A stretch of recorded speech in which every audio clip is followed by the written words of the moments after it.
Sir ಇದಕ್ಕೆ ಪ್ರಾಮಾಣಿಕವಾಗಿ answer ಕೊಡಬೇಕು. ಕಾಂಗ್ರೆಸ್ ಪಕ್ಷದವರು ಒಂದು ಕಡೆ ಹೇಳ್ತಾರೆ ಲೋಕಸಭಾ ಚುನಾವಣೆ ನಂತರ, ಸಚಿವರು ಕೂಡ ಹೇಳ್ತಾರೆ ಲೋಕಸಭಾ ಚುನಾವಣೆ ನಂತರ ಏನಾದರೂ ಕೂಡ ಕಾಂಗ್ರೆಸ್ ಕಡಿಮೆ ಪಕ್ಷ ಅಧಿಕಾರ ಅಂದ್ರೇನು ಕಡಿಮೆ ಸ್ಥಾನ ಗೆದ್ದರೆ ಅಧಿಕಾರದಲ್ಲಿ ಮುಂದುವರಿಯಕ್ಕಂಥ ನೈತಿಕತೆ ನಮ್ಗೆ ಇರೋದಿಲ್ಲ ಅನ್ನುವಂಥದ್ದು ಕೆ ಎನ್ ರಾಜನ್ ಹೇಳ್ತಾರೆ.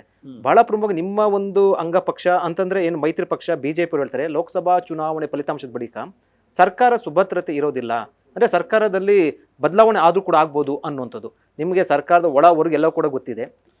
ಇಲ್ಲಿ ಈ ದೇಶದಲ್ಲಿ ಈಗಿನ ರಾಜಕಾರಣ ನೋಡಿದಾಗ ಯಾವ ಸಂದರ್ಭದಲ್ಲಿ ಏನಾಗ್ಬೋದು ಅನ್ನೋದನ್ನು ಯಾರೂ ಊಹೆ ಮಾಡೋಕ್ಕಾಗಲ್ಲ.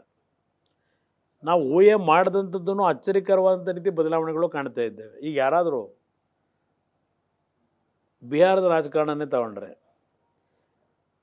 ಅಲಯನ್ಸ್ ಆಗಿದ್ದು BJP ಮತ್ತು JDU ನಡುವೆ ಹೋದ ಸಲ ಸಾರ್ವತ್ರಿಕ ಚುನಾವಣೆ ಅಸೆಂಬ್ಲಿಗೆ 45 ಸೀಟು ನಿತೀಶ್ ಕುಮಾರ್ ಗೆದ್ದಿದ್ರು, 78 79 BJP ಗೆದ್ದಿದ್ರು. ಆದರೂ ಸಹ ನರೇಂದ್ರ ಮೋದಿಯವರು ನಿತೀಶ್ ಕುಮಾರನ್ನೇ ಮುಖ್ಯಮಂತ್ರಿ ಮಾಡಿದ್ರು, ಅವ್ರ ಪಕ್ಷದ ಸಂಖ್ಯೆ ದೊಡ್ಡದಿದ್ರು. ಆದ್ದರಿಂದ ಈ ದೇಶದಲ್ಲಿ ಇವತ್ತಿನ ರಾಜಕೀಯದ ಬೆಳವಣಿಗೆ ನೋಡಿದಾಗ ಯಾವ ಸಂದರ್ಭದಲ್ಲಿ ಏನು ಬೇಕಾದರೂ ಆಗ್ಬೋದು ನನ್ನ ಅಭಿಪ್ರಾಯ.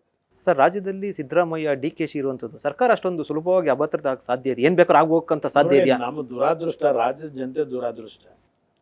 136 ಸೀಟು ಒಂದು ಪಕ್ಷ ಗೆದ್ದು ಸುಭದ್ರವಾದ ಸರ್ಕಾರವನ್ನು ಜನತೆ ಕೊಟ್ಟಿದ್ದರು.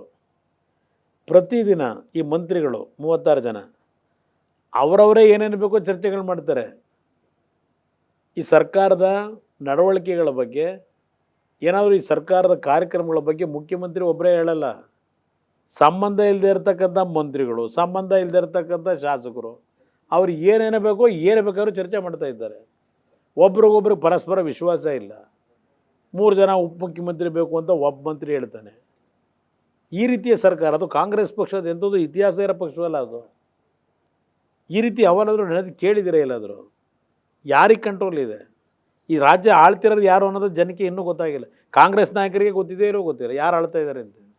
ಬಹುಶಃ ಮುಖ್ಯಮಂತ್ರಿಯಾಗಿ ಸಿದ್ದರಾಮಯ್ಯನಿದ್ದಾರೆ ಈ ಒಂದು ಸಂವಿಧಾನದ ವ್ಯವಸ್ಥೆಯಲ್ಲಿ, ಅವರಿಗೆ ನಾನು ಮುಖ್ಯಮಂತ್ರಿ ಇದ್ದೀನಿ ಅಂತಕ್ಕಂಥ ಭಾವನೆ 2ನೇ ಬಾರಿ ಇನ್ನೂ ಅವ್ರಿಗೆ ಬಂದಿದೆಯೋ ಇಲ್ಲೋ ಗೊತ್ತಿಲ್ಲ ನನಗೆ. ಅಂದರೆ ಮುಂದೆ ಬೇರೆ ರೀತಿಯ ತಿರುವು ತೆಗೆದುಕೊಳ್ಳುತ್ತಾ ನೋಡೋಣ ಬ್ರದರ್, ಕಾದು ನೋಡೋಣ ಅಂತ. ಓಕೆ ಸರ್, BJP ನಾಯಕರು ಪದೇ ಪದೇ ತಮ್ಮ ಬಂದು ಭೇಟಿ ಮಾಡ್ತಾ ಇದ್ದಾರೆ. ಎರಡೂ ಪಕ್ಷಗಳು ಮೈತ್ರಿತ್ವದ ಮುಖಾಂತರ ಒಟ್ಟಾಗಿ ಚುನಾವಣೆಗೆ ಹೋಗಬೇಕು ಅಂತಕ್ಕಂಥ ಈ ಒಂದು ತೀರ್ಮಾನಗಳೇನಾಗಿದೆ, ಅದರ ಹಿನ್ನೆಲೆಯಲ್ಲಿ ಎರಡೂ ಪಕ್ಷದಲ್ಲಿ ನಾವು ಸಹೋದರ ಮನೋಭಾವದಲ್ಲಿ ಇರಲೇಬೇಕು.